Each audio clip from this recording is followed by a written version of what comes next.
ระธรรมอันเป็นคำสั่งสอนของพระผู้มีพระภาคพร่ำว่าได้ 84,000 พระธรรมขันธ์ขอร่ำเปิงระลึกถึงคุณของพระอริยสงฆ์เจ้าสี่กู้8จำพวกถวายความเคารพด้วยความนอบน้อมแด่พระเดชพระคุณท่านเจ้าคุณพระเทพรัตนนายกหลวงพ่อเจ้าคณะจังหวัดลำพูนเจ้าอาวาสวัดพระธาตุหฤพุนชัยวรมหาวิหาร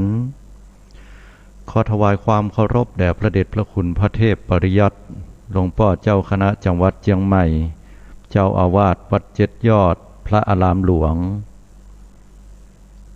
ไหว้สาหลวงพ่อท่านพระครูปริยัติยานุศาสตร์ที่ปรึกษาเจ้าคณะอำเภอเมืองเชียงใหม่เจ้าอาวาสวัดฝ่ายหินท่านพระครูสมุวิสุวัตวรกิจโจผู้อำนวยการสถานีวิทยุ 104.50 เมกะเฮิรตซ์ตลอดจนถึงพระเถรานุเถระเจ้าคณะพระสังฆาธิการทุกตนทุกองค์บรรดาเพื่อนสาธมิกพี่เนนน้องเนนทั้งหลายเจริญสุขเจริญปอนอุบาสกอุบาสิกาสาธุชนญาติโยมปอออกไม่ออกปอหลงแม่หลงปออุ้ยแม่อุ้ยและญาติธรรมผู้แสวงหาซึ่งความพ้นทุกข์ทุกท่านขณะนี้ท่านกำลังติดตามรับฟังรายการใต้ห่มพระรัตนตรัยออกอากาศกุเจ้าของวันพุธเวลา 5 นาฬิกาจนถึง 6 นาฬิกาเป็นเวลา1 ชั่วโมงตัวยกันดำเนินรายการโดยอาตมาภาพอนาลัยพระวิปัสสนาจารย์ประจำสำนักปฏิบัติธรรมแห่งที่9วัดพระธาตุหฤพุนชัยเจ้าอาวาสวัดหนองเงือกตำบลแม่แรงอำเภอป่าซางจังหวัดลำพูนโดยสาธุชนญาติโยมสามารถติดตามรับฟังรายการได้ทางสถานีวิทยุเพื่อการศึกษาพระพุทธศาสนาและวัฒนธรรมคลื่น FM 104.50 เมกะเฮิรตซ์วัดฝ่ายหินสถานีวิทยุกระจายเสียง 104.5 นี้ต้องขออนุโมทนาขอบคุณกับอย่างพระครูสมุวิสุวัตวรกิจโจผู้อำนวยการไว้ตัวยที่ได้อนุเคราะห์เวลาและท่านสามารถติดตามรับฟังรายการทางสถานีวิทยุกระจายเสียงคลื่น FM 90.75 เมกะเฮิรตซ์เสียงป่าซางขอบคุณอนุโมทนาคุณโยมลัดดาอินตงามมาณโอกาสนี้สถานีวิทยุกระจายเสียงคลื่น FM 99.00 เมกะเฮิรตซ์เต็มร้อยเรดิโออันนี้จากในตัวเมืองจังหวัดลำพูนและสถานีวิทยุกระจายเสียงคลื่น FM 102.25 เมกะเฮิรตซ์คนยองลำพูนบ้านโฮง2 สถานีนี้ต้องขออนุโมทนาขอบคุณกับคุณโยมอาจารย์นิรมนต์วงใหญ่ที่ได้เอื้อเฟื้อเวลาอันมีค่าเหล่านี้นำเอาธรรมะถึงญาติโยมสาธุชนทุกท่านโดยที่สถานีวิทยุอื่นใดที่ได้ทำการลิงก์กระจายเสียงไปนั่นก็ต้องขออนุโมทนาขอบคุณซึ่งบ่ได้กล่าวถึงรวมถึงทาง Facebook หรือ LINE ธรรมะคลายเครียด 104.50 เมกะเฮิรตซ์หรือ 104.5 เนาะก็ขออนุโมทนาไว้ณโอกาสนี้ด้วย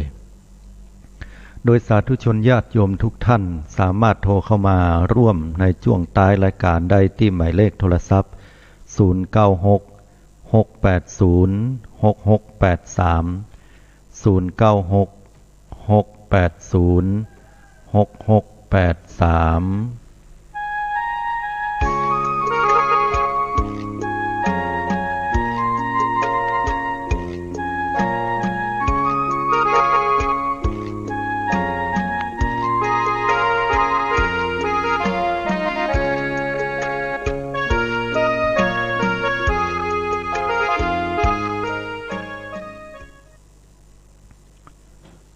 ความพ่ายแพ้ บ่มีภัยที่ไหนอยากจะได้ยิน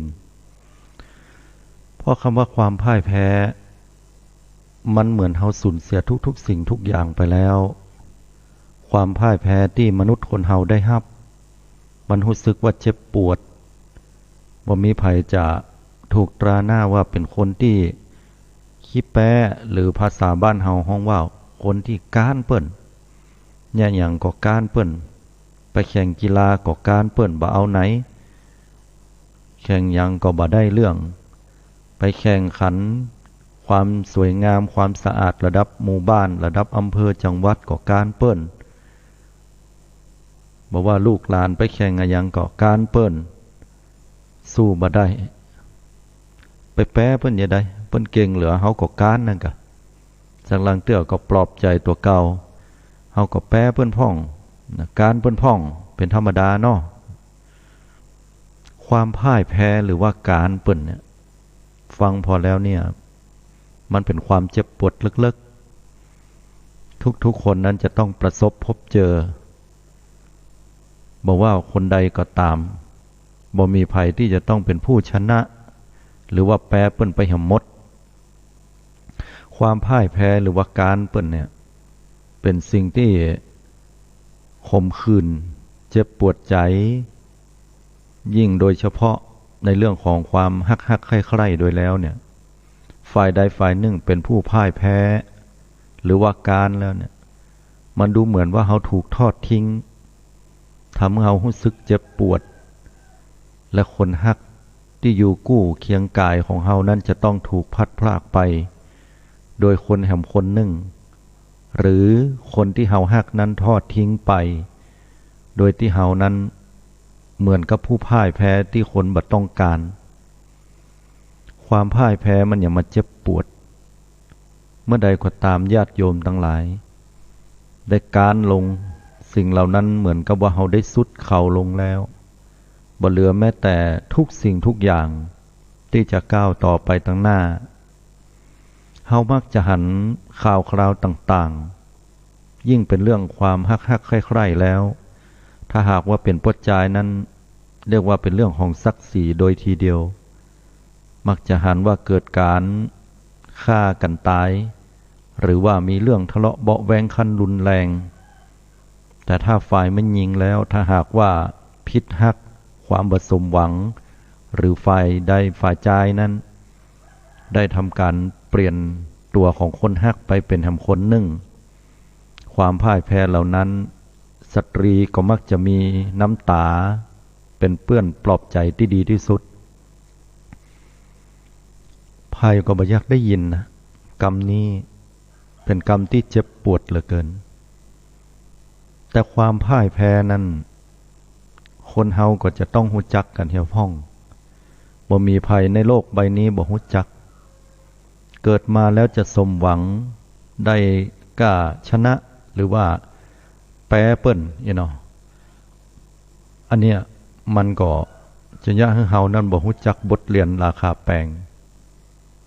คนเฮากู้คนลองวิ่งแข่งกันล่นไปตั้งหน้าเมื่อเสียงนกหวีดดังปี๊ดแล้วเนี่ยก็ปากันล่นออกสตัด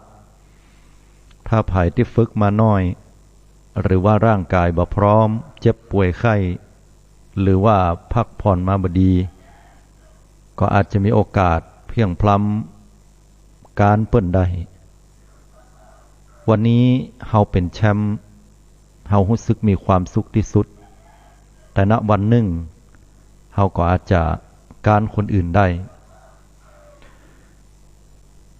การที่เฮาได้การคนอื่นหรือว่า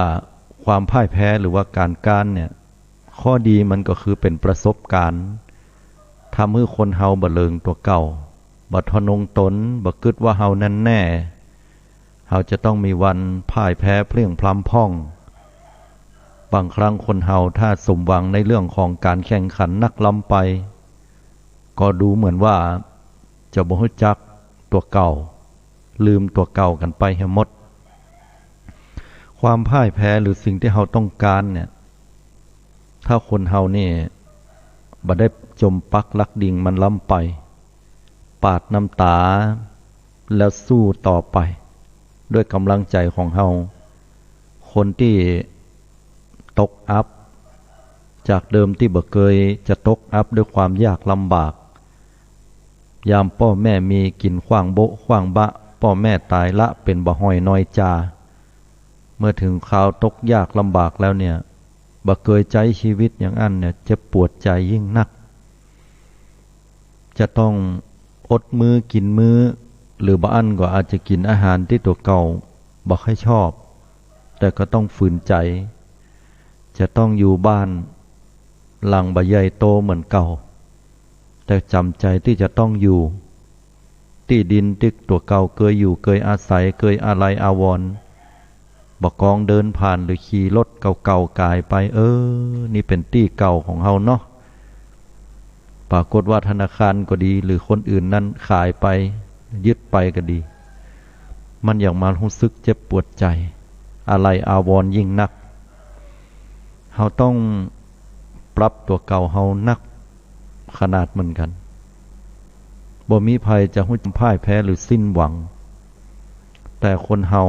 อย่าปล่อยให้สิ่งเหล่านั้นเนี่ยมันมามีอิทธิพลต่อจิตใจของเฮาเป็นเวลามึนๆคนบางคนยอมรับบ่ได้เมื่อตัวเก่าจะต้องการหรือว่าพ่ายแพ้ผู้อื่นเลือกที่จะใช้ชีวิตโดยการฆ่าตัวตายหรือจบชีวิตลงไปแล้วก็เป็นการแก้ปัญหาที่บ่ถูกต้องเรียกว่าเป็นการหนีปัญหาก็ว่าได้ความพ่ายแพ้มันมีแห่กู้คนละอ่อนในยามวัยตัวน้อยๆเนี่ยถ้าเขาต้าวลงไปบบลองสังเกตถ้าว่าคนผู้รักผู้ใหญ่หรือพ่อแม่ละอ่อนไปโตดดินโตดก้อนหินมันบดีเอาไม้บุบเอาไม้ตีก้อนหินก็ดีนะหรือกำอันก็เอามีดไปฟันไปซับต่อไม้ที่ลูกหลานเฮาเนี่ยไปคล้องเขาใส่ละต้าวเฮาไปโตดใส่ต่อไม้นั่นก็ดีหรือว่าก้อนหินหรือว่าอะไรอย่างกันแล้วแต่ที่มันขวางกั้นอยู่ตางที่ละอ่อนมันเดินหรือโล่นมาหั่นพอใหญ่ขึ้นมาละอ่อนก็จะบ่ยอมรับในสิ่งที่ตัวเก่าผิดพลาดแต่มักจะเสาะหาหรือแพะรับบาปผู้ที่จะต้องผิดแทนตัวเก่าอย่างนี้เป็นต้นละอ่อนจะบ่มีการยอมรับว่าเฮานั้นผิดแต่เกิดจากเฮาแต่ถ้าเฮาเปลี่ยนใหม่ญาติโยมทั้งหลายคือการเปลี่ยนมาปอบลูกหลานตานเต้าแล้วบอกให้ลูกหลานของเฮาว่าเนี้ยเป็นเพราะว่าลูกเดินบ่ดีนะน้องเดินบ่ดีนะถ้าน้องเดินดีๆหรือโล่นดีๆแล้วได้ระมัดระวังบ่ให้ต้าวบ่ให้ไปคล้องมันเนี่ยน้องก็บ่เจ็บอย่างอี้บ่เป็นหยังฮะเจ็บกำเดียวก็หายแล้วลูกเน้อเดี๋ยวแม่ทายาให้เดี๋ยวพ่อทายาให้พอใหญ่มาแล้วละอ่อนจะบ่ไปโทษคนอื่นแต่จะปิกมาพอตัวเก่าว่าสิ่งที่ผิดพลาดเนี่ยเฮาผิดพลาดตัดใดเฮาจะปรับปรุงแก้ไขสิ่งไหนญาติโยมทั้งหลายการที่เฮาจะปลูกฝังเยาวชนลูกหลานของเฮานั้นเป็นสิ่งสำคัญอย่างยิ่งเพื่อรู้จักความพ่ายแพ้ที่มันเป็นภูมิคุ้มกันให้กับตัวของเฮาได้เป็นอย่างดีอย่าให้ความพ่ายแพ้กลับกลายมาเป็นสิ่งที่ทำลายจิตใจของเฮาทุกคนนะบ่มีใครอยากจะได้ยินกรรมเนี้ยกรรมพ่ายแพ้หรือว่ากรรมบ้านเฮาของว่าการเปิ้นไม่ว่าจะเป็นปัญหาอุปสรรคอื่นใดก็ตามแต่เมื่อมันเกิดขึ้นแล้วให้เป็นครูสอนเฮาบทเรียนราคาแพงที่เปิ้นว่าแลกมาได้ด้วยน้ำตาความผิดหวังแต่ณวันหนึ่งที่เฮาได้ไปประสบพบเจอสิ่งเหล่านั้นเหตุการณ์เหล่านั้นหรือสิ่งที่อ่อนกว่าเหตุการณ์ที่รุนแรงกว่าเฮาก็สามารถผ่านมันไปได้อย่างง่ายดายอุปมาเหมือนกับร่างกายของเฮาบ่มีภูมิคุ้มกันแล้วเฮาก็ไปฉีดวัคซีนป้องกันโรคการฉีดวัคซีนเนี่ยก็คือการนำเอาเชื้อโรคอ่อนๆที่มันบ่สามารถทำลายร่างกายเฮาได้อย่างเต็มที่หรือมีผลข้างเคียงน้อยที่สุดเมื่อฉีดเข้าไปสู่ร่างกายแล้วร่างกายก็จะทำรหัสบอกไว้เปรียบเทียบแห่งอย่างหนึ่งก็เหมือนกับบ้านเฮาเนี่ยมีรั้วรอบขอบชิด มีหัวมีหาวแล้วเฮาอยู่กันประมาณสัก5 คนจะว่าเนาะพอดีว่ามีคนแปลกหน้าคนหนึ่งโจะโละเข้าไปที่บ้านของเฮาไผคนใดคนหนึ่งสมาชิกในบ้านเนี่ยไปปะเขาใส่ก็จะท่องถามว่ามึงเข้ามาอย่างบ้านกูเนาะไอ้ตัวนั้นมันปรารถนาบดีนะมันก็อาจจะเอามีดเอาผ้าหรือว่าจะเข้ามากระชากเอาสร้อยเอาอย่างก็แล้วแต่คนที่อยู่หั่นก็ต่อสู้กับมันกรณีแรกถ้าว่าบ่ได้เอิ้นบอกไผต่อสู้ไปปรากฏว่าแป้มันการมันก็หนีออกบ้านไปทีนี้เฮาก็มาอู้ให้คนทั้ง4นั้นที่เหลือนั้นบอกว่าไอ้คนเนี้ยคนหายมันบ่ดีหน้าตาลักษณะแบบนี้ถ้ามันเข้ามาแห่มกรรมหนึ่งนะเฮาก็ระมัดระวังเด้อไปให้มันเข้ามาเด็ดขาดนะอย่างนี้เป็นต้นก็เหมือนกับการที่เชื้อโรคเข้าสู่ร่างกายนะโดยการฉีดวัคซีนเข้าไปภูมิคุ้มกันต่างๆก็จะทำหน้าที่เข้าไปกำจัดเชื้อโรคเหล่านี้พอมันหูละมันจะทำรหัสจะทำระเบียนไว้และจำไว้ว่า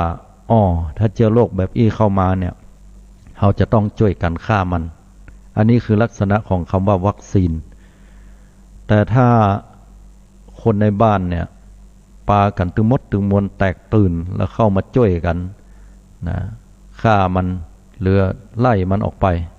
ร่างกายเหล่านี้ก็จะเกิดการต่อต้านอย่างรุนแรงนะก็เป็นที่มาของผลกระทบของร่างกายที่เกิดขึ้นอย่างนักข้อนี้ฉันใดก็เหมือนกันศรัทธาญาติโยมทั้งหลายภูมิคุ้มกันทางจิตใจก็มีความสำคัญเหมือนกันเช่นเดียวกันนั่นนะเพราะว่ามันมีความสำคัญเป็นอย่างนักถ้าความพ่ายแพ้เหล่านี้เราจะการสิ่งใดก็ตามมันสอนให้เราได้หูจักความอดทนสอนให้เรานั้นได้หูจักการยับยั้งชั่งใจสอนให้เรานั้นได้หูจักคำว่าหยุดก่อนปอก่อนบ่มีบ่ได้บ่ใช่ของเฮาของเปิ้นนะต้องยอมรับความจริงได้อันนี้คือเรื่องที่เราจะต้องพิจารณาคนทุกคนเมื่อผ่านสิ่งเหล่านั้นแล้วเนี่ยเราจะมีความแข็งแกร่งติดจิตติดใจของเราบ่ต้องได้ไปแสวงหาภัยคนนั้นคนนี้โดยธรรมชาติของคนที่จะต้องอดทนนะถ้าคนที่อดทนได้น้อยมีอย่างน้อยก็จะต้องล่นหาคนอื่นโทรหาคนนั้นโทรหาคนนี้เรามักจะได้ยินคนที่มีความทุกข์แล้วก็มักจะโทรหาเฮามาแอวหาเฮามาปรับทุกข์พร้อมกับเอาน้ำตามาแบ่งปันให้เฮาก็ได้แก่ปลอบอกปลอบใจให้กำลังอกกำลังใจถึงแม้ว่าบางครั้งเฮาอาจจะไม่ได้ช่วยอย่างเพิ่นได้แต่พอได้อู้ไปแล้วคนคนนั้นสบายใจเขาก็ปิกปอกไปพออย่างน้อยก็ได้ระบายความรู้สึกเหล่านั้นแต่ถ้าหากว่าเรามีความอดทนอดกลั้นคนบางคนมีความอดทนอดกลั้นสูงบัดแสดงออกจนขั้นว่าบ่ไหวแล้วก็ถึงต้องไประบายบอกให้กับคนอื่นๆอันนี้ก็คือสภาวะจิตใจที่แตกต่างกันคนเฮาทุกๆคนเนี่ยญาติโยมจิตใจบ่เหมือนกันความอดทนบ่เหมือนกันเฮาจะเปรียบเทียบบ่ได้ว่าอย่ามาขี้และแต่นะคนนั้นเพิ่นอย่ามาเข้มแข็งดีเรื่องบางเรื่องนั้นมันก็อาจจะเข้มแข็งสำหรับคนบางคนแต่แหมคนหนึ่งอาจจะอ่อนแอก็ได้ปอกับเรื่องบางเรื่องที่คนที่เคยอ่อนแอแหมเรื่องหนึ่งอาจจะเข้มแข็งอดทนได้ดีกว่าแหมคนหนึ่งได้จงเอาสิ่งต่างๆนั้นมาเป็นครูสอนเป็นครูสอนให้เฮาทุกๆครั้งก้าวไปตั้งหน้าอย่างบ่ย่อท้อต่อให้เฮาท้อแท้แล้วเนี่ยก็อย่าไปสิ้นหวังในชีวิตทุกๆสิ่งนั้นมันมีทางแก้ไขของมันเฮาอาจจะบอกว่าพอไปตั้งหน้าแล้วมืดมนอนทการแก้อย่างบ่ได้โยมทุกปัญหาแก้ได้มันอาจจะแก้ไขได้ในวันนี้หรืออาจจะแก้ไขในวันนี้บ่ได้เตื้ออาจจะแก้ไขในวันหน้าได้วันเวลาท่านญาติโยมสุดท้ายแล้ว มันก็จะเปลี่ยนแปลงทุกๆสิ่งทุกอย่างทีละน้อยละน้อยไปถามว่ามันเปลี่ยนแปลงได้แต่กะได้กะถ้าเฮาเชื่อองค์สมเด็จพระสัมมาสัมพุทธเจ้าเพราะพระพุทธองค์ทรงตรัสไว้ว่าทุกสิ่งล้วนอนิจจังวันเวลาผ่านไปเนี่ยอย่างเพื่อนว่าน้ำหยดลงหินหินยังกร่อนจิตใจคนก็ต้องเปลี่ยนแปลงคนบางคนถึงได้อู้ออกมามาแอวหาอาตมานี่ก็มีแต่ก่อนเป็นเน้นน้อยหายแต่อยู่กับวัดกับว่าก่อนนี้ไปแอวลักซิกปกไปก็มีเนาะอันเตื้อก็หายปากันไปลักสูบบุหรี่ตามวัยของวัยรุ่นละอ่อนพอจบไปแล้วเฮียนจบโชคดีที่เฮียนจบไปแล้วก็ปิกปอกมาก็มากราบมาไหว้มาสาก็มาอู้เฮือตมาฟังว่าโอ้ผมเนี่ยกึดใจฮอดเป็นวัยรุ่นก็อย่ามาหายแตะหายว่าเฮาก็ถามว่าอย่าใดมีถามแตะกันนะบ้านมีปัญหาก็หรืออย่างใดแต่ก่อนถึงได้อันก็อู้ให้ฟังว่าบ่มีหยังแล้วมันใครลองพอบ่ได้นะเปื้อนปลาไปก็ลองพอมันเป็นอย่างใดก็เลยว่าอ๋อมันเป็นอย่างอี้กึดใจฮอดแต่ก่อนนี่หายแตะหายว่าถ้าเป็นบัดเดียวเนี่ยตึงบ่เอาเห็นแต่นะก็เป็นประสบการณ์สอนตัวเก่าแล้วก็เป็นประสบการณ์สอนลูกสอนเต้าไปได้ตัวซึ่งคนนี้ก็ปรากฏว่ามีหน้ามีตานะแล้วก็เป็นคนที่เจริญรุ่งเรืองในหน้าที่การงานวันเวลาก็หายมเนาะวันเวลาจะรอหลอมให้เขาเหล่านั้นกลับกลายมาเป็นคนดีมันอาจจะใช้เวลาเมินพ่องกว่าคนเหล่านั้นจะต้องมีกรรมกึศกรรมอ่านขึ้นมาได้ใจความพ่ายแพ้ใจสิ่งต่างๆที่ผิดพลาดนั้นมาปรับปรุงมันเป็นเรื่องที่จะต้องอาศัยระยะเวลาคนเฮานั้นทุกๆคนจะต้องผ่านการเวลาที่เจ็บปวดและบางครั้งก็จะต้องเจ็บปวดผิดหวังอย่างนักถ้าผ่านมันมาแล้วเนี่ยมันก็เหมือนภูมิคุ้มกันที่ดีทำให้จิตใจของเฮาแข็งแกร่งขึ้นแม้ว่าจะปะปัญหาสิ่งเหล่านั้นเกิดขึ้นไผมาด่ามาว่าเฮาใจมันรู้สึกจะมั่นคงแต่ก่อนเนี่ยบ่ได้ไผด่ามานี่ด่าตอบนะ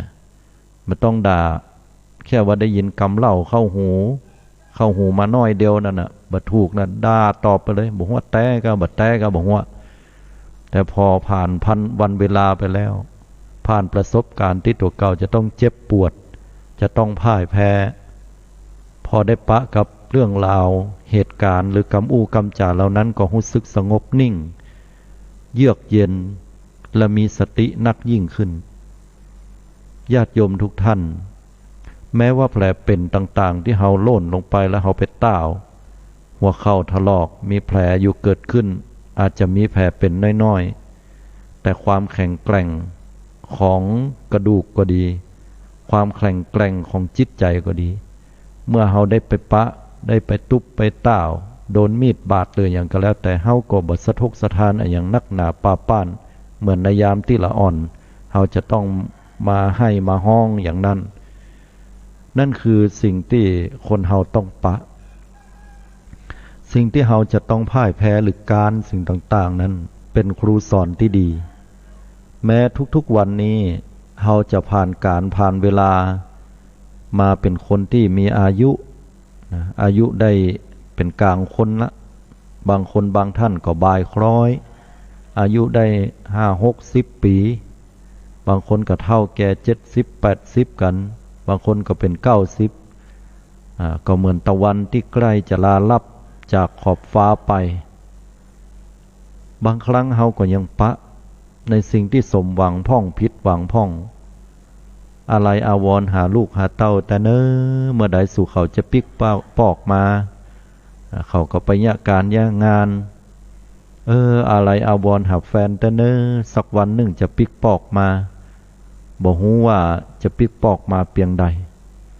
มันเป็นความเศร้าสลดใจอย่างยิ่งและเป็นความโดดเดี่ยวดายแต่เมื่อใดก็ตามเฮาเอาสิ่งเหล่านี้เป็นครูสอนก็อยู่กับความเป็นจริงอยู่กับสิ่งต่างๆที่เป็นปัจจุบัน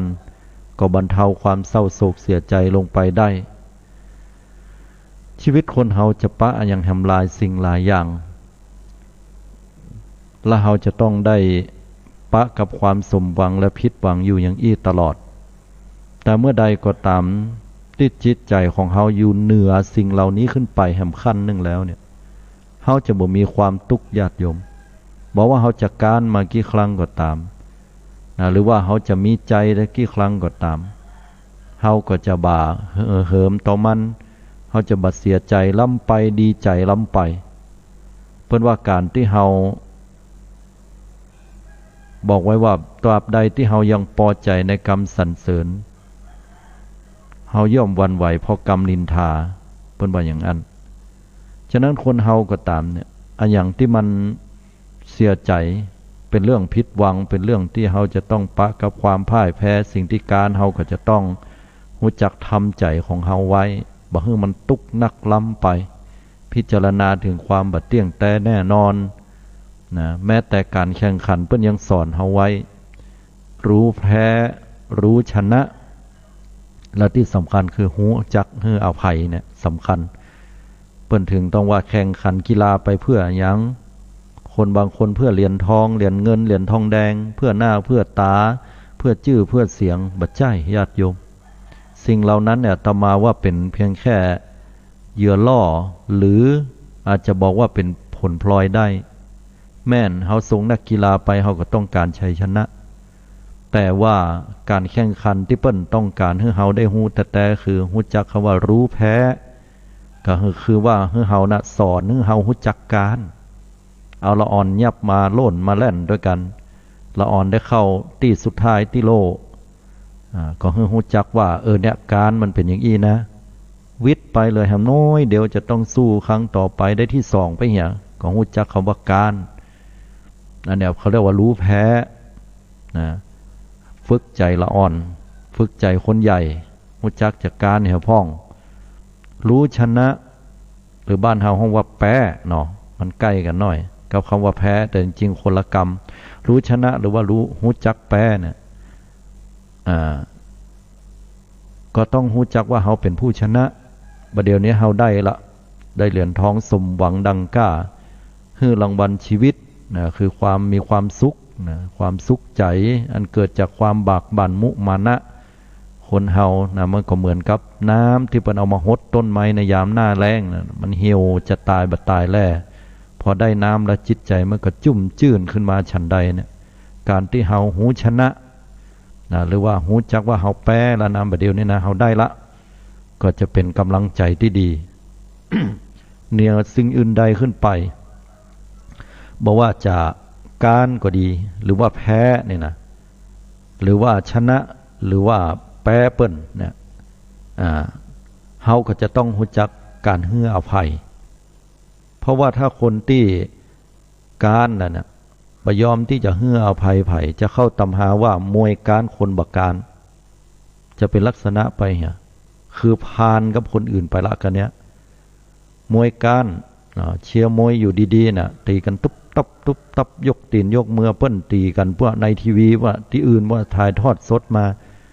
เฮาก็เป็นตีนเป็นมืออยู่เนี่ยพายุใกล้บ่ได้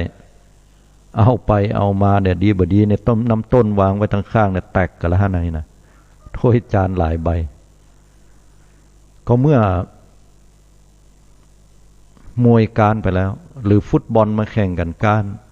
ใส่สตางค์กันพ่องอย่างพ่องการไปแล้วเนี่ยบอลก้านมวยก้านคนบักก้านบ่เนี่ยนะละกุยหัวกันบับแหมเพอใจขึ้นเปียมีดเปียผ้าเปียปืนใส่หัวกันครับเปิ้นห้องว่าบ่ฮู้จักจะให้อภัยบางคนได้แปรเปิ้นหรือว่าชนะก็เยื่อยิงกระยิมยิ้มย่องจนเกินพอดีไปเยาะไปเย้ยคนที่เปิ้นการอันนี้ก็เป็นลักษณะสร้างความเจ็บปวดใจให้กับผู้อื่นล้ำไปพยองลำพองเกินเราบ่ฮู้จักที่จะให้อภัยผู้อื่นการที่เฮาไปเยาะเย้ยถากถางผู้อื่นแสดงว่าเฮาบ่ฮู้จักในเรื่องของการให้อภัยผู้อื่นคนที่การเนี่ยให้อภัยผู้อื่นยังได้ว่าจะมาเตะเฮาการวันนี้เฮาจะไปแก้ตัวใหม่หรือยอมรับจับมือกับเปิ้นเนี่ยมันเป็นเรื่องที่ยากที่สุดยอมรับว่าเก่งกว่าเนี่ย อันนี้คือคนที่เรียกว่ามีจิตใจที่ชนะแล้วหรือแพ้แล้วคือแพ้ใจชนะใจตัวเก่าละเต็มที่ละนะมันมีกล้ากว่าชัยชนะถึงมดที่จะต้องล่นเข้าเส้นชัยหรือแข่งขันอื่นใดก็แล้วแต่ขณะเดียวกันคนที่มีชัยชนะ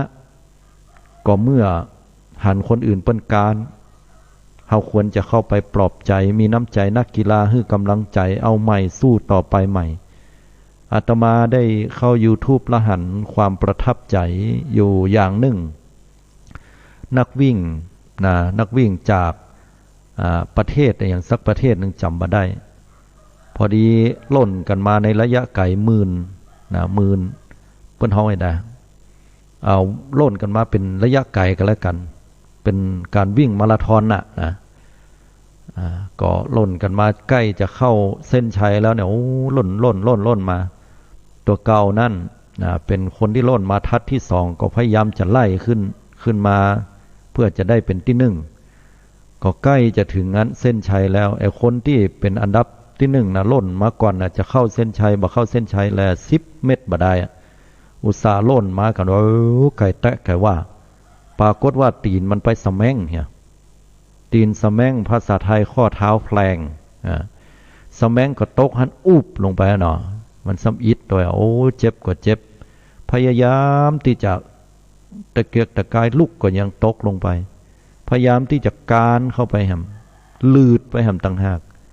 ปัจจัยที่ล่นมาตั้งหลังนะแทนที่เป็นโอกาสตัวเก่าแซงไปแล้วจะต้องเข้าเส้นชัยดีใจเพราะว่าตัวเก่าหวังชัยชนะบ่เป็นอันผิดคาดปัจจัยคนนี้หันแล้วเข้าไปแล้วก็น้อมตัวก้มลงไปแล้วก็จ้อนเอาแขนของปัจจัยคนที่ตกลงไปก่อนหน้านั้นมาใส่คอตัวเก่าใส่บ่าแล้วก็ปาลุกขึ้นเดินไปด้วยกันเดินไปแล้วให้ปัจจัยที่ตกลงไปนั้นเข้าเส้นชัยก่อนแล้วตัวเก่าเข้าที่สองหลังจากเหตุการณ์นี้เกิดขึ้นแล้วเนี่ย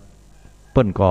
มีนักข่าวมาสัมภาษณ์ว่าอย่าใดถึงบ่าล่นหรือว่าบ่าแล่นผ่านเข้าไปได้ที่หนึ่งก่อน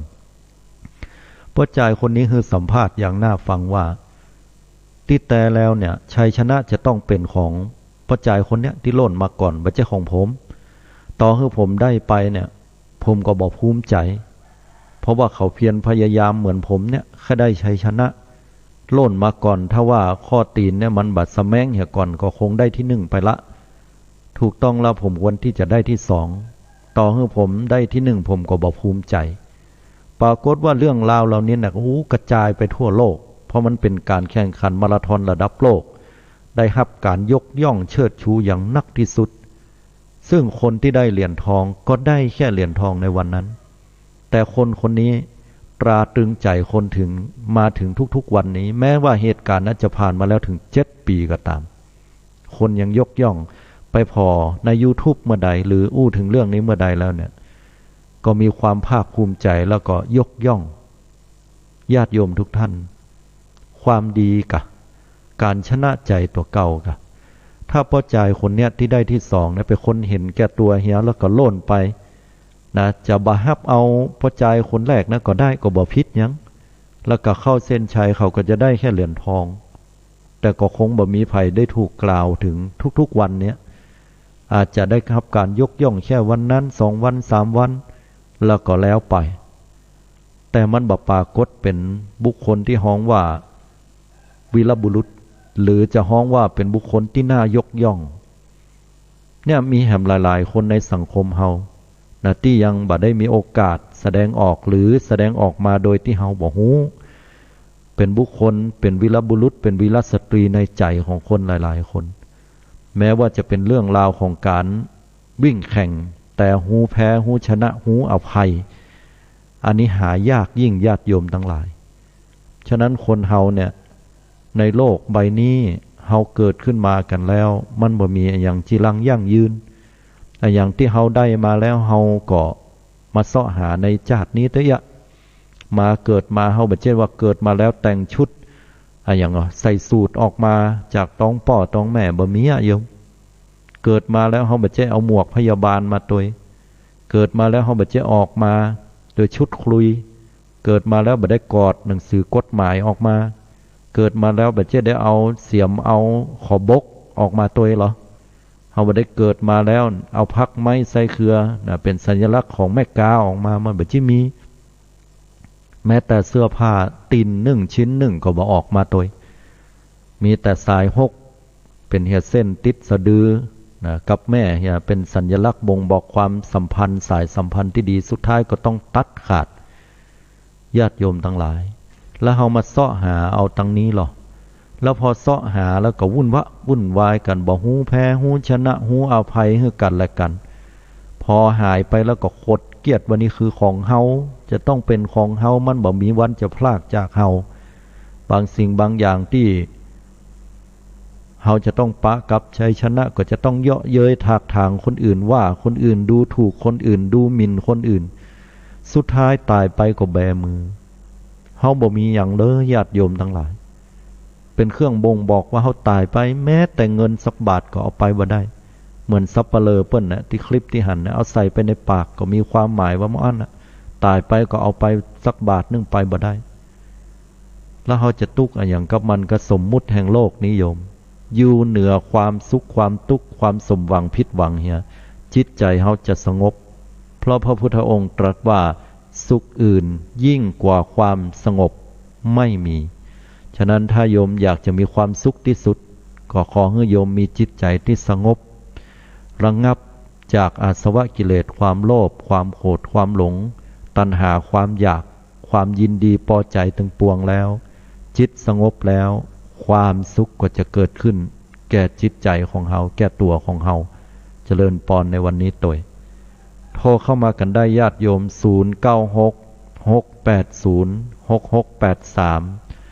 0966806683ช่วยบอกอาตมาตัวเนื้อโทรมาจากที่ไหนเนาะ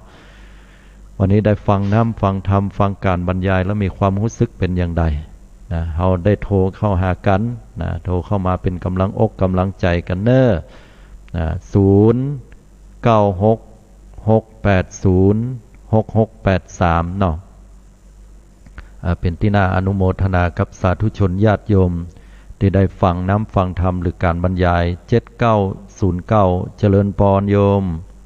ไหว้สาเจ้าท่านพระพุทธเจ้าจากวัดเกตกะลามกาเจ้าวันนี้ฟังรายการบรรยายธรรมเนาะแม่นละฮะ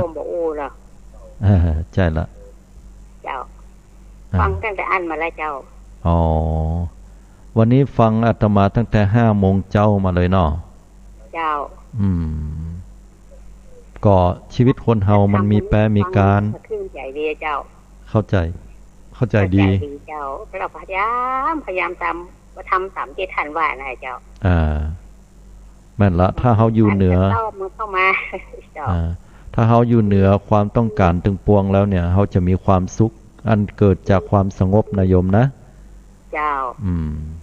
เปลี่ยนพยายามทำต่อไปนะโยมนะอนุโมทนาที่ได้โทรเข้ามานอกวัดเกตกะลามนอกแถวนั้นเนาะสาธุเจริญพรอยู่ดีมีสุขหมายเลขโทรศัพท์1287เจริญพรโยมเจ้ากับภาษาเจ้าท่านอาจารย์โทรมาจากทางใดจ้าสันขยอมเจ้าสันขยอมฟังรายการธรรมะ5 โมงถึง6 โมงเจ้าอาตมาวันนี้เป็นอย่างใดพ่องท่านบรรยายได้ดีเต้ๆเลยเจ้าดีอย่างใดต้องถามว่าดีเนี่ยดีอย่างใดดีแต่เจ้าเจ้าเป็นกำลังใจนะเจ้าเอามาถวายกำลังใจเนาะเจ้าสาธุแล้วกับไปสาเจ้าบางคนเปิ้นก็บ่ฮู้ว่าจะบอกว่าอย่างใดดีอย่างใดแต่ฟังแล้วมันดีก็ดีเนาะสาธุโดย7631มันอู้เป็นกำอู้บ่ได้ว่าหั่นเจริญพรไปทางเจ้า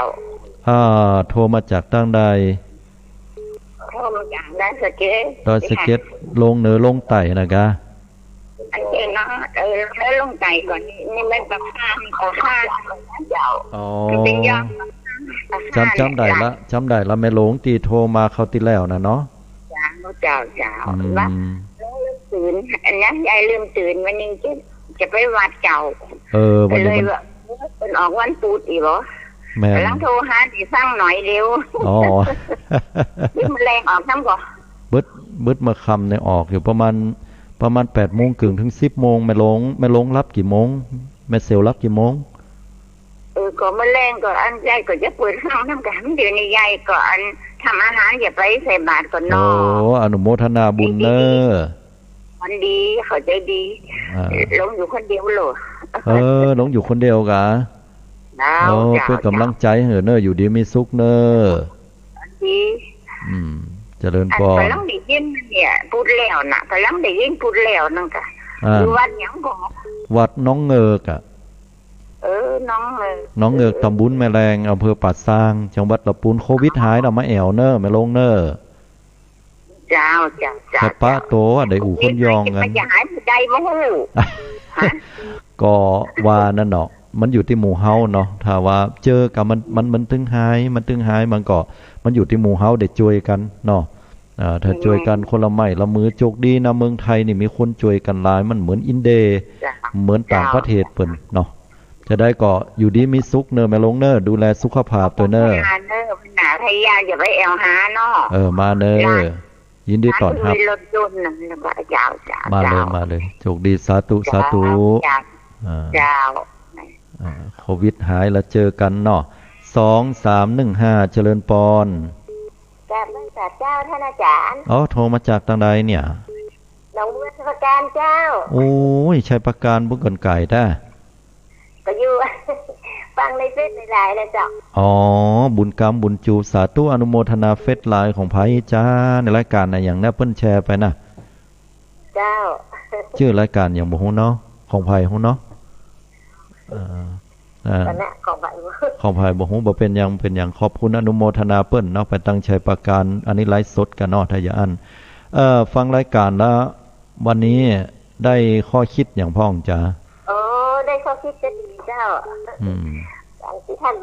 บรรยายออกมานะเจ้าเข้าใจเจ้าเข้าใจเนาะ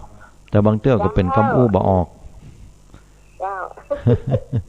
เอาเป็นว่าให้กำลังใจเนาะอยู่ดีมีสุขนะโยมเนอะกำลังใจท่านอาจารย์เนอะสาธุเจ้ากลับไว้สาเจ้าอันนี้ก็เป็นกำลังใจซึ่งกันและกันเนาะ2498เจริญปอนนมัสการครับท่านพระครูเสียงไผ่จ้าเนี่ยโยมจากบ้านกุลพันธ์วิว4ตำบลแม่เหี่ยนะครับสาธุอนุโมทนาทั้งแม่เหี่ยโทรเข้ามาเนาะผมครับวันนี้ฟังรายการผมเป็นข้าราชการเกษียณตื่นเช้าเนาะก็ฟังท่านฟังได้ข้อคิดดีทำให้คนที่มีอย่างผมนี่หลวงเลี้ยงตลอดชีพเนาะตลอดชีวิตอ่ะถ้าเรารับใช้ชาติมาทำงานให้หลวงโดยไม่มีการคอร์รัปชันอะไรต่างๆเนาะก็นั่งฟังธรรมะของท่านพระครูก็นึกถึงมีคนร่ำคนรวยที่เขาก็ดีเป็นบุญวาสนาเขาเนาะแต่ณเวลาเนี้ยโควิดกำลังเข้าเนี่ยเขาจะอยู่ยังไงแต่เราก็พออยู่พอกินฐานะปานกลางเนาะเป็นข้าราชการคนน้อยเนาะใช่แต่เราก็ภูมิใจที่เราได้เกิดมาเป็นคนในพระพุทธศาสนาในเป็นศาสนิกอุปถัมภ์ในศาเป็นศาสนาประจำชาติของเราเนาะใช่ศาสนาประจำชาติเรียกว่าเราได้ธรรมะได้คำสอนของพระพุทธเจ้าเนี่ยกล่อมเกลาจิตใจก่อนที่ผมจะรับราชการก็ผมเคยเป็นเด็กวัดแล้วก็บวชเป็นเนนน้อยบวชเป็นเนนน้อยแล้วก็ไปเรียนต่อแล้วก็ไปสอบเป็นข้าราชการทหารอากาศได้แล้วก็อยู่รับราชการก็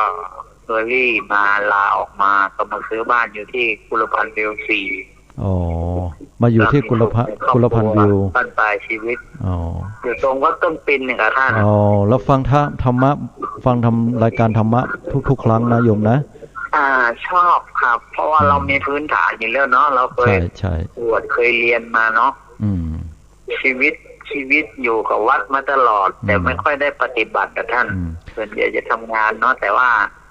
ทานังการให้นี่ผมจะทุกเงินบำนาญที่ออกเนี่ยผมจะแบ่งทุกเดือนเนาะไม่มากก็น้อยนะผมจะซื้อยาสามัญประจำบ้านกล่องหรือ2 กล่องก็ใส่กล่องใส่ยาสามัญประจำบ้านในกล่องพลาสติกแล้วหิ้วไปก็ไปถวายกับพระท่านทุกสิ้นเดือนถ้ามีเวลาไปถวายสังฆทานอนุโมทนากับคุณโยมด้วยก็เป็นผลบุญนะยังไงก็ขอให้เรายันตลอดชีพครับใช่ขอยังไงก็ขออนุโมทนาดีละอนุโมทนากับตาในผมอุทิศร่างกายหมดผมไม่ให้ไปตั้งสวดผมสั่งลูกสั่งเมียสั่งญาติไว้ว่าห้ามไปตั้งสวดศพเด็ดขาดก็ขออนุโมทนาคุณโยมด้วยนะเดี๋ยวยังไงก็แม้คุยกันสนุกเนาะยังไงเดี๋ยวจะมีอีกหลายๆสายด้วยสาธุสาธุก็ต้องขออภัยคุณโยมด้วยเนาะเพราะว่าเวลามันจะมีอยู่น้อยนิดเนาะแต่ก็ขออนุโมทนากับความดีนะที่คุณโยมได้ทำเป็นกำลังใจให้ทุกท่านและคุณโยมด้วยนะสู้กันต่อไปนะบั้นปลายชีวิตก็ขอให้มีธรรมะนะสิ่งที่เป็นคุณธรรมความดีนะถ้าเราทำเราสะสมสร้างสมก็จะเป็นเหตุปัจจัยเหตุปัจจโยเป็นอารมณปัจจโยสร้างอารมณ์นะให้เกิดขึ้นก่อนมรณะกาลนะย่อมไปสู่สุคติอธิปติปัจจโยย่อมเป็นใหญ่แก่อารมณ์แก่ความดีทั้งหลายนะโดยสิ่งที่เราทำเนาะ3956เจริญปรโยมตามนมัสการเจ้าเอาคุณโยมพิสมัยว่าจะได้จ้าวันนี้เจ้าฟังท่านก็แต่ตี 5มาละเหมือนเจ้าว่าฟังพ่องรับพ่องอะก็เนื้อรับพ่องไกลขนาดรับเยอะขนาดไหนนี่ก็ต้องตื่นว่าตี 4ไปนะสาธุสาธุนะเราก็อันถามก่อนว่าเอาแชร์ไปตังธรรมะคลายเครียดก่อนธรรมะคลายเครียด100 ปีดีละอนุโมทนาขอบคุณแท้ๆเลยที่ได้แชร์อยู่แถวดูจากได้หล่อดูได้จากแถวโดยหล่อดูได้เอาไปทางปุ้นต่อชัยภาการที่เปิ้นว่าน่ะถึงเนาะชัยภาการเนี่ยน่าจะดูจาก104จุด5ธรรมะคลายเครียดเหมือนกันเนาะดีละสาธุอนุโมทนาตัวเดี๋ยวยังได้ก็ขอบคุณจันนักเนอร์ไปว่าอันไว้เพราะว่ามีหำร้ายสายโทรเข้ามาดังตุ๊ดๆตัดๆบ่ได้รับเวลาเหลือน้อยเนาะขอบคุณมากๆเนอะสาธุสาธุโทรเข้ามากันโหบ่ได้รับกี่สายเนี่ยพอเหรอ15 สายโหผมเชื่อหลายก็5913เจริญปรโยมฮัลโหลเจริญปรฮัลโหลจากที่ไหนจ้าจากยายแดงปากคอยใต้เจ้ายายแดงปากคอยใต้เนาะเจ้าไม่ใช่กับบ้านน้องมีสมัยเนี่ยกับเจ้าอนุโมทนาและอันถามก่อนฟังรายการอาตมาบ่อยครั้งก่อนหรือว่ามันเมื่อฟังเชื่อเมื่อวันพูดแล้วนี่ก็โทรมาเจ้าน่าเสียงคุ้นโทรศัพท์บอกว่าดีมันโทรบัดติดมันติดเก่าโยมบางเตื้อก่อมันหลายคนเนาะอาตมามีเครื่องเดียวแต่มีคนโทรมันนักนะฮะก็อู้กันม่วนเวลามันจำกัดเนาะถึง6 โมงได้ก็โทรมาให้กำลังใจเนาะจ้าถ้าจะได้แกจะไปทางปูนแล้วอย่าไปแหวกที่วัดได้เลยขอโคดิษซาแล้วเข้ามาพักกันใหม่เนาะอยู่ดีมีสุขดูแลสุขภาพตัวเนอะยายเนอะ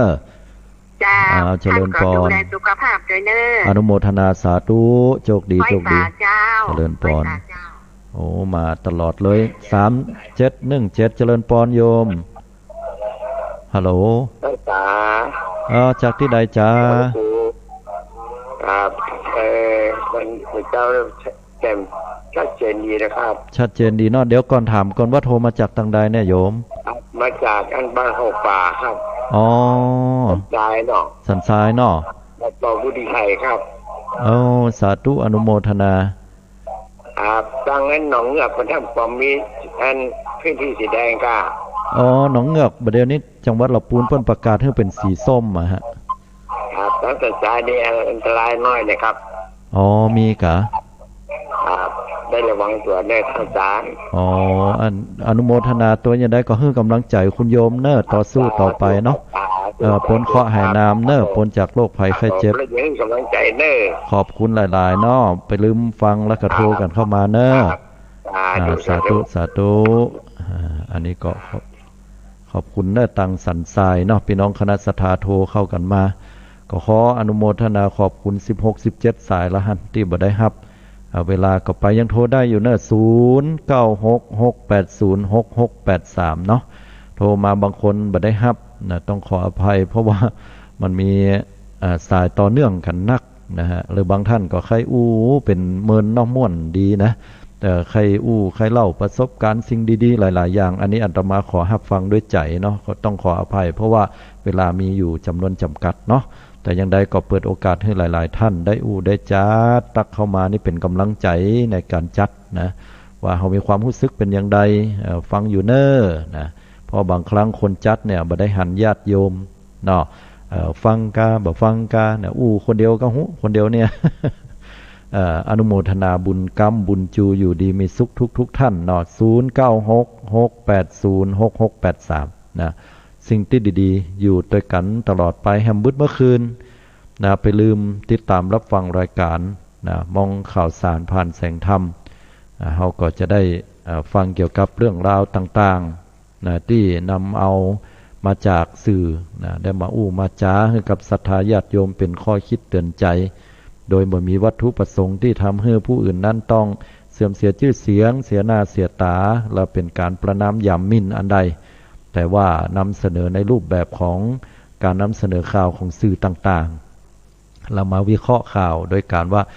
เหตุการณ์อย่างเอี้ยขาดคุณธรรมธรรมะอะยังจริยธรรมอะยังเนาะเหมือนกับเฮาดูละครดูหนังดูละครแล้วย้อนดูตัวเก่าประมาณนั้นเนาะ3617เจริญปอนโยมฮัลโหลอ๋อจากใดเนี่ยกับภาษาเจ้าทางพระครูอยู่โทรมาจากทางใดนี่แม่โทรมาจากบ้านตรงซ่านอำเภอเมืองปานลำปางใช่เจ้าโอ้ปานลำปางไก่แต่ไก่ว่าเนาะพี่น้องตังลำปางเป็นจะได้ฟ้องไปฉีดนั้นอย่าได้ยินว่าเพิ่นไปฉีดแบบวัคซีนละเอกาหรือว่าฉีดแล้วเจ้าเป็นจะได้ฟ้องลองมาให้ฟังลองพี่น้องละปูนจังใหม่คนอื่นๆบ่เป็นอันหยังนะเจ้าคนเฮานี่ก็ฉีดกันหลายคนเลยเจ้ากะได้รับกี่เข็มละโยมเจ้าเต็มได้ฉีดกำเตือเจ้ายังไม่ได้ฉีดแต่ว่าไปลงทะเบียนหลายเจ้าหมู่เปลี่ยนบ้านนี่ก็ได้ฉีดหมู่อสมก็ฉีดไปแล้วหลายคนนะเจ้าคุณหมอหมู่พยาบาลอย่างก็ฉีดไปแล้วหลายแล้วเจ้าเป็นอย่างนะเจ้าเป็นอย่างสักอย่างเนาะที่เพิ่นบอกว่ามีหั่นมีนี่เนี่ยเป็นเสียงเล็กน้อยเจ้าเป็นเหมยเป็นไข้นิดๆหน่อยๆเนาะปวดหัวพ่องนี่หั่นน้อยนี่น้อยเนาะเจ้าบ่มีอาการอย่างนักหนาป้านเข้าห้องยาได้เจ้ามีอาการอย่างเจ้าเป็นของไอ้หยังน่ะเป็นของอันซิโนแวคอีกครับเพิ่นว่าเจ้าของรัฐบาลของอันนั่นเนาะลูแวคแวกวอกนั่นเนาะจังหวัดเถอะเนาะสรุปแล้วก็คือว่าบ่เป็นหยังเนาะเจ้าเป็นหยังเจ้าไปข่าวลือเจ้าข่าวลือเนาะไปฉีดเตอะเนาะเจ้าสาธุตัวเน้อที่โทรมาให้กำลังใจเนาะบุญกรรมบุญจูเน้อสาธุขอบคุณจักนักอันนี้มาแบ่งปันให้กับพี่น้องคณะศรัทธาละปูนเชียงใหม่แล้วก็แห่งหลายๆให้จังหวัดด้วยกันเนาะก็ไปฉีดเตอะญาติโยมที่เปิ้นให้ไปฉีดบ่ใช่หยังนะโยมก็เพราะว่าต้องการที่จะให้เกิดภูมิคุ้มกันนะทุกๆคนถ้าเฮาบ่ไปฉีดเปิ้นก็บอกว่ามันจะทำให้ได้รับเชื้อโรคนักเข้าเนี่ยเชื้อโรคมันจะพัฒนาขึ้นและกลายพันธุ์พอกลายพันธุ์แล้วมันจะเป็นสายพันธุ์ไทยซึ่งจะมีความรุนแรงยิ่งกว่าประเทศอินเดียนะเพราะว่าบางเตื้อก็เชื้อมาจากอินเดียมาเฮาว่ามันแห้งแล้วเนี่ยพอติดเข้ามาในเมืองไทยพัฒนาไปถึงขั้นมันจะเป็นเชื้อสายของพันธุ์ไทยแล้วทีนี้ก็จะดุเดือดนะฮะแล้วก็เอายากละนะก็จะมีเหตุการณ์เหมือนอินเดียนะเพราะฉะนั้นเนี่ยเปิ้นเลยอยากจะให้ไปฉีดเพื่อป้องกันนะการกลายพันธุ์ของไวรัสแล้วก็ถ้าเวลาเฮาติดเชื้อเนี่ยเฮาก็จะบาดถึงขั้นเสียชีวิตหรืออาการนักหนาอาจจะมีอาการนอนโรงพยาบาล5 วัน 3 วันพ่องหรืออาจจะบาดนอนโรงพยาบาลอาจจะมีอาการเป็นไข้เป็นเมื่อยก็หายอย่างเงี้ยเป็นต้นเนาะ ฉะนั้นก็ช่วยกันดูแลพอกอยสุขภาพตัวเนาะ8075เจริญปอนเจ้าไปเจ้าเวลาเหลือน้อยแต่ฟังอยู่เนออยู่ที่ไหนจำได้ฮัลโหลอันบดีตายจำได้ก่อนเนอะบัดเดี๋ยวนี้เหลือเวลานาทีโอ้สุมาเตออันเต้าอี้ก่อนเนอะไปว่าอันไว้เวลาหมดละอันไปฟังตายเตอโยมจำได้ก่อนนี่นะจำบัดได้โยมไปว่าอันไว้เตอเวลาหมดเห็นละเดี๋ยวฟังท่านพระครูวิสิตศิลาภรณ์ต่อเนาะรายการมรดกธรรมล้านนามรดกธรรมกำเมืองนะเนาะก็จะได้อาตมาก็เอารายการใต้ห่มพระรัตนตรัยไปก่อนเนาะแล้วก็ปะกันใหม่หำบึ้ดเมื่อคืนนี้ขอให้ทุกท่านอยู่ดีมีสุขบุญกำจูปูจาเจริญปอน